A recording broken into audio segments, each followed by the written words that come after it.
ಕೊಟ್ಟಿದ್ದಿಲ್ಲ. ಹೌದು. ಕರ್ನ ಅಂತದ್ ಪ್ರಸಂಗ ಬಂದ ಬಳಕ ಬೇಡತಂತ ಹೇಳಿದ ಆ ವರ ಈಗ ಕೊಡುವಂದ್ರು. ಹೌದು ಹೌದು. ಏನು ರಾಮ 14 ವರ್ಷ ವನವಾಸಕ್ಕೆ ಹೋಗ್ಬೇಕು, ಇದು ಒಂದು. ನನ್ನ ಮಗ ಭರತ್ಗೆ ಪಟ್ಟಾಗ್ಬೇಕು, ಇದು ಒಂದು. ಹೌದು ಹೌದು. ನೋಡ್ರಿ, ಹುಚ್ಚಂಗಸ ಎಂತದ್ ಬೇಡದೆ ಅಂದ. ಹೌದಾ, ಮಾತು ಕೊಟ್ಟಿದ್ದಿ, ತಪ್ಪು ಬೇಡ. ಹಾ, ಮಾತೇನಂತೆ ನಡಿ. ರಾಮ ವನವಾಸ ಕೊಂಟಳು. ರಾಮ ವನವಾಸ ಹೊಂಟ. ರಾಮನ ಜೊತೆ ಸೀತಾ ವನವಾಸ ಕೊಂಟಳು. ಹೌದು. ತಮ್ಮ ಲಕ್ಷ್ಮಣನು ವನವಾಸ ಕೊಂಟ. ಹೌದು. ರಾಮ, ಸೀತಾ, ಲಕ್ಷ್ಮಣ ಇವರೆಲ್ಲ ಹೋದರು. ಹೌದು. ಕೇಳ್ರಿ ವಿಷಯ ಹೇಳುದದ. ಹೌದು. ವನವಾಸದೊಳಗ ಎಲ್ಲ ತನ್ನ ಸಿರುವಂತಿಕೆಲ್ಲ ಇಲ್ಲೇ ಮನೆಗೆ ಬಿಟ್ಟು ಹೋಗ್ಯಾಳ. ಹೌದು. ಬರೇ ಸೀತಾ ಒಂದು ಹಳ್ಳಿ ಅರಿಗಿ ಬಿಟ್ಟು ಹೋಗ್ಯಾಳ.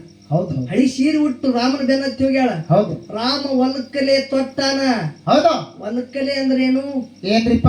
ಸಾಧು ಮಹಾರಾಜಗಳು ಏನು ಉಡ್ತಾರ ನೋಡ್ರಿ, ಆ ವಸ್ತ್ರಗಳು ರಾಮ ಲಕ್ಷ್ಮಣ ಉಟ್ರು. ಹೌದು.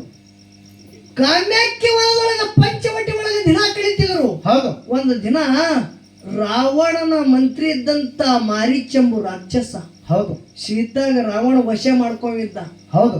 ಆ ಸೀತಾ ಇದ್ದಂತ ಹೊಲಗುಂಪು ಮುಂದಿಂದು ಮಾರೀಚ ಮಾಯಾವಿ ರಾಕ್ಷಸ ಒಂದು ಬಂಗಾರ ವರ್ಣದ ಜಿಂಕಿ ಚಿಗರಿಯಾಗಿ ಉಳ್ಳುಗತ್ತದು. ಹೌದು.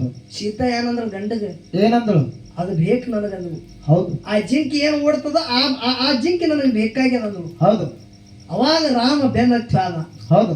ಹಾಗ ಬಾಣ ಬಿಟ್ಟ, ಎಲ್ಲಿಗೆ ಬಾಣ ನಡ್ತು, ಜಿಂಕಿ ರೂಪ ಹೋಗಿ ಮಾಯಾವಿ ಮಾರಿಚ್ಚಿ ನೆಲಕ್ಕೆ ಬಿದ್ದ. ಹೌದು ಹೌದು.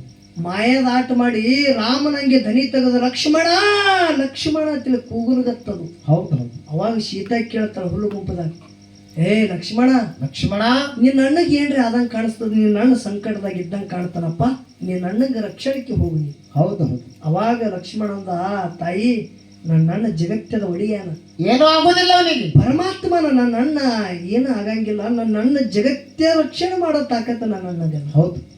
ಲಕ್ಷ್ಮಣ ಅಂದ್ರೆ ಈಕಿ, ಹಾ ಹಾ, ನಿನ್ನ ಅಣ್ಣ ಸಹಿಬೇಕು, ನಿನ್ನ ಅತ್ತಿಗೆ ಆಳ್ಬೇಕು ಅನ್ನೋದು ಭಾವ ಬಂದದೇನು.